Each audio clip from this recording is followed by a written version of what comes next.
like you always do, till the blue skies drive the dark clouds far away. So will you please say hello to the folks that I know? Tell them I won't be long. They'll be happy to know that as you saw me go, I was singing this song. We'll meet again, don't know where, don't know when, but I know we'll meet again some sunny day. We'll meet again, don't know where, don't know when, but I know we'll meet again some sunny day.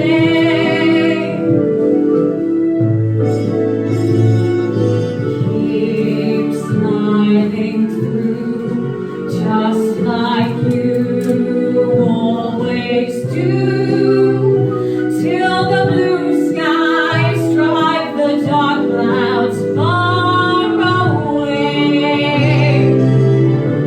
So will you please say hello to the folks that I know? Tell them I won't be long. They'll be happy to know that as you saw me go, I was singing this song. We'll meet again, don't know where, don't know when, but I know we'll meet again some sunny day.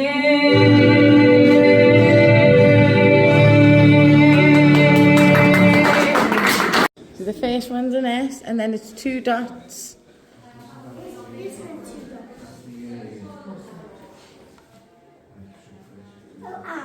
So S-I, then we've got a line and a dot. Yeah, a line and one dot.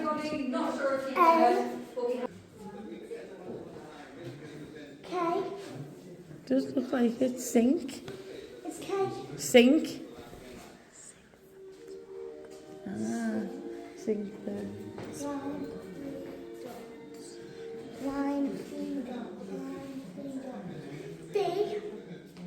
It's B. No, you're doing these ones separate. They're separate because they've got a space like that between them. So you're just looking for a line on its own. T. Well done. Four dots. Yeah.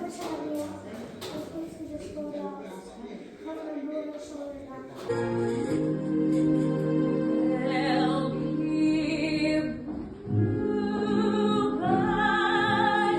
over the white cliffs of Dover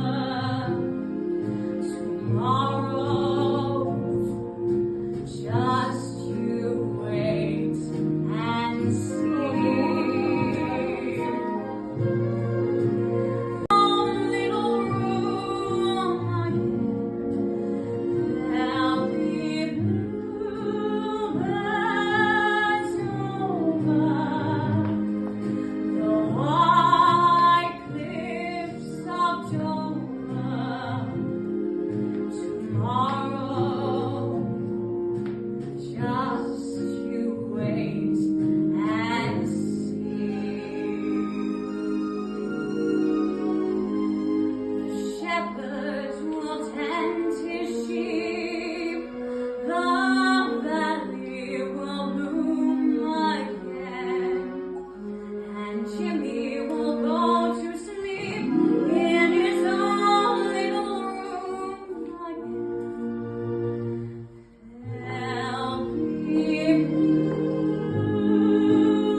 at the voracious fetishisation of the standard issue black stockings and the outcry when the uniform was changed to make black tights mandatory.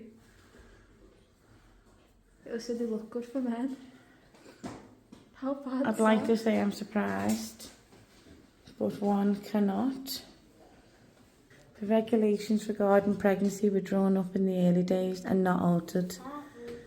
Unmarried members were discharged but were noted suitable for re-entry in appropriate cases. She literally got put back to square one for getting pregnant and having a family. That's awful, isn't it? But the men have no repercussions, look.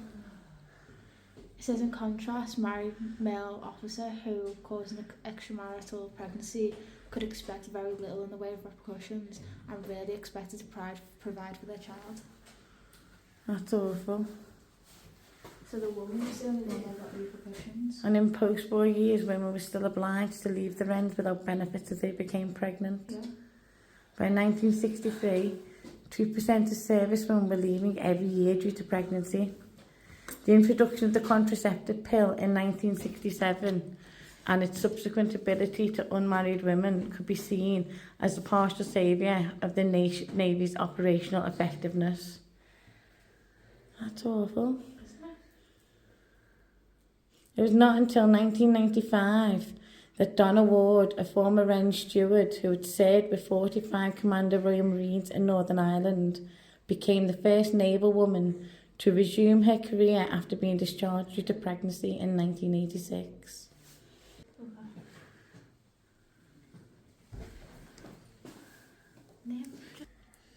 So many of the Wrens are just 17 when they join. They're immature and are still forming their own moral standards. If the pill were freely available from the service sources, this would tend to make them feel that authorities expected and condoned promiscuous behaviour. Commandant Dame Marion Kettlewell. Dame Catherine First argued she would much prefer her Wrens be prigs and prudes rather than being regarded as the opposite. Yeah. Mad times these, man. Her duties. As fresh as paint from OTC, her list of duties said that she must set her sights on tidy beds and then inspect Wren's heads. The bed's okay, okay my chin. She felt the whole contingent in. Come on now, run no waddles, off hats, at ease, stop talking please. Heads forward bend, now bend your knees while I inspect your noddles. Always beware of a sailor who asks you to walk with him on a fine day and carries his raincoat. He's up to no good.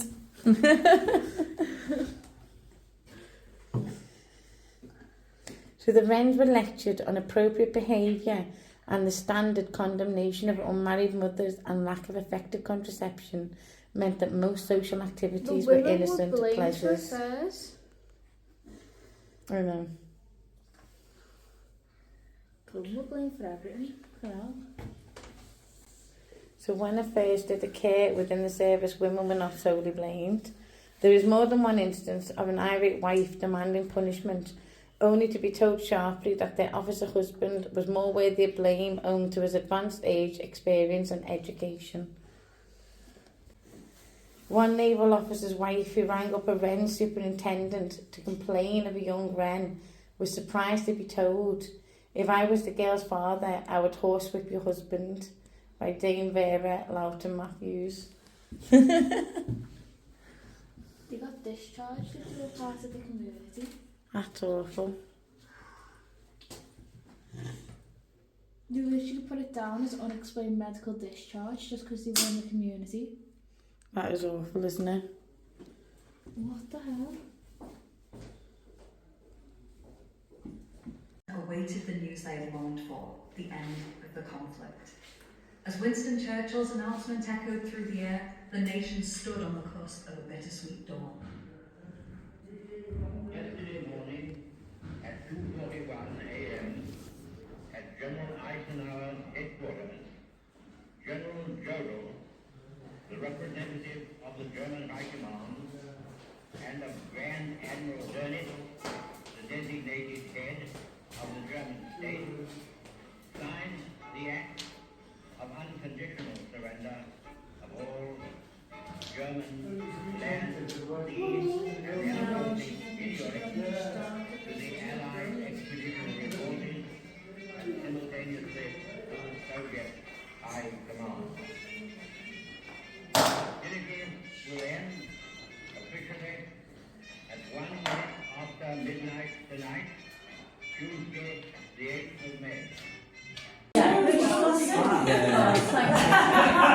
I'll try that again. Rock, step, triple step, rock, step, triple step, rock, step, triple step. Get front through. Everybody, so it's top. Triple step, rock,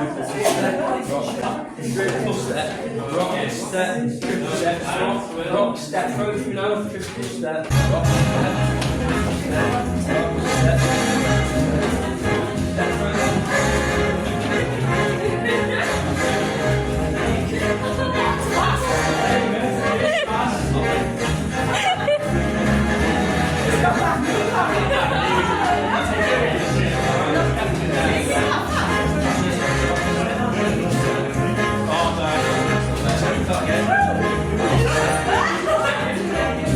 and girdles were turned into parachute factories. So this meant that underwear for women tended to have, although being very pretty, we have got examples of it, it tended to be more fluid, more free, and allowed women to be able to move more freely. And talking of moving freely, now trousers were around before the war, but it's generally for women that were riding bikes. You were known, and take this as you will, as a little bit of a loose woman, or maybe a bit of a fast woman, if you were caught wearing trousers before the war, but during the war it actually served a purpose. For example, women that joined the Wrens, who you'll hear a bit more about later, when they joined up as part of their uniform, they got bell bottoms. And if they joined a specific unit that was here, Western Approaches Tactical Units, because they were down on the floor wargaming so often, they were allowed to wear trousers. Now, these are examples of Wren's uniform. Now, the WAF uniform was a slightly lighter blue, but they had the same makeup. Because believe it or not, each one of the services had a makeup attributed to them. So the blues, so that is the WAF, the Women's Auxiliary Air Force, and the Wrens, the Women's Royal Naval Service, wore a red, more than likely a victory red, which the nearest you can get to now is actually, I've got it in here, but I haven't. It is something called Fenty Beauty, and it's called the MVP, and that is the nearest that you can get to a victory red. You would be wearing that with a rouge cheek. If you were in the ATS or the Land Girls and you weren't tending to any of the larger cows, you would be wearing more of a pink with a peachy tone. And that was what you were expected. And you were also expected to keep your hair extremely well groomed. Now, all of this was to do with morale, but you'll probably notice, and you've probably heard, that red lipstick became almost a stand by women against Hitler, because Hitler went on the record to say that he didn't like to see women wearing heavy makeup. So an awful lot of women in both the UK and in the US wore red lipstick as almost an act of defiance. However, Hitler may have said that publicly, but when they went into his partner's apartments, Eva Braun, they found a multitude of red lipsticks. So what he liked in his personal life, he did not maybe like publicly. And in terms of hair, it's now, I ask, for a willing volunteer to do their hair in a 1940s fashion. And I think I've got my first volunteer. There we go. If you'd like to sit down. Pop down. There we go. If you'd just like to face, is it Mum? If you'd just like to face Mum. Go on. Now, the curly hair is actually a perfect texture for these kinds of hairstyles. A lot of women will go in and get Marcel curls.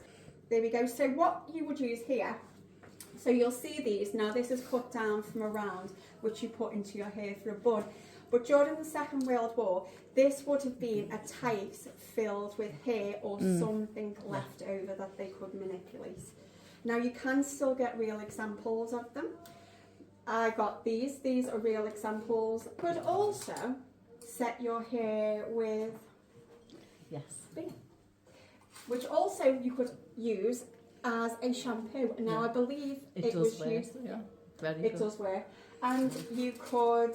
It was also used up until around the 1950s, 1960s. I can remember Linko Beer shampoo used to go to the health Yeah. shop, and that was in the 70s and 80s. Well, I think Yeah. on Amazon now you can still get beer shampoo, Yeah. because it's filled with nutrients. I know it sounds disgusting, but it's actually filled with nutrients. It's just a bit smelly. For want of a better word, a bit smelly. I'm just thinking about the wasps that you'd be attracting. I know. Well, considering It also, had other things in it as well. not everyone could get their hands on nylons, could they? No. Might keep your husband happy though, smelling of beer all I know, I know. So, because these hairstyles were so intricate in an awful lot of cases, they needed to be set in lotion, so you could not only use beer, but say if you were in the countryside and you had lots of chickens, you could also use egg white. Egg white was a really good substitute. But obviously, unless you were in the countryside, because eggs were rationed, so it was only one per person per week, unless you were vegetarian, then I think your better alternative is beer, because that was never rationed. Yeah. But my mum's wedding dress was designed by Norman Hartnell as well, because it was in a ladies' magazine, so all the women she worked with, they all clubbed together with the ration. And there's about 6 women wore it. But he designed it as part of this, and it was in like the... Was it in Bear Tex? Because he did can't- arrange for Bear I can't remember, but yeah, the hoops were broken by the time my mum got to wear it, but you know, But there you go. It was nice. also, talking about wedding dresses, another really famous person that got involved with wedding dresses was Barbara Cartland. All right. So what she did was she set up a collection for wedding dresses to make sure that service women that wanted to get married had a beautiful dress. So Oh, she right. actually set that up during the Second World War. No, I have. But as you can see, it only took me a relatively short time. Yeah. Women got used to doing their hair also, Yeah. because of the texture of the hair, because of the things that they were using. So for example, if you were using a conditioner on your hair, it would make it exponentially Yeah. harder because your Yeah. hair would be softer. Women weren't using that, so it just made it slightly easier to be able to style your hair.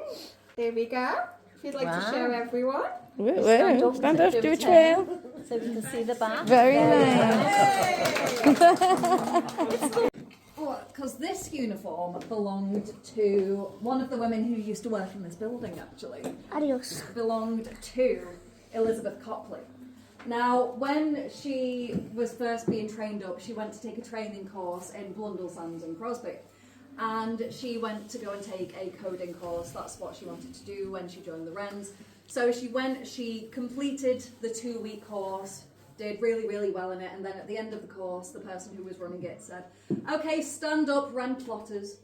And she's looking around going, "But I didn't come here to do a plotting course, I came here to do a coding course." And she was told, "Well, you've just done a plotting course, so you're going to be a plotter." And that's why she was assigned here to Western Approach's Combined Forces headquarters.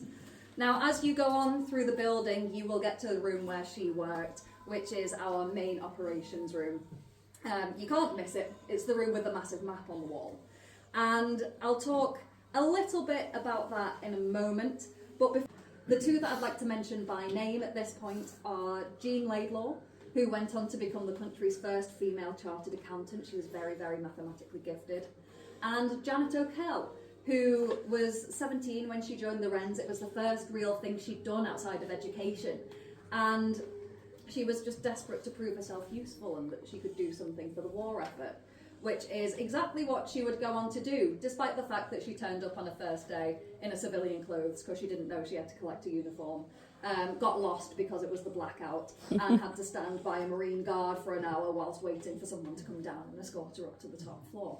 But it was these two women and Gilbert Roberts who formed the focal point of that tactical unit, and they were studying Operation Buttercup, that I'm making.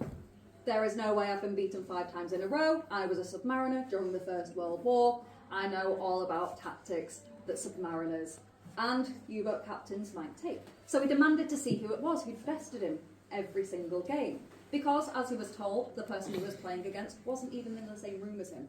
They were in the room next door. So he was taken through to the next room, and the little Janet O'Kell, who I mentioned, who didn't have a uniform on the first day, 19 years old now, so still a teenager, still a woman, and still a rating as well. She hadn't even been promoted to officer, had bested him 5 times in a row. At which point Max Horton took it better than most men would at the time in his position and demanded that she be promoted to an officer because she had proved to him exactly how useful these war games could be out on the Atlantic.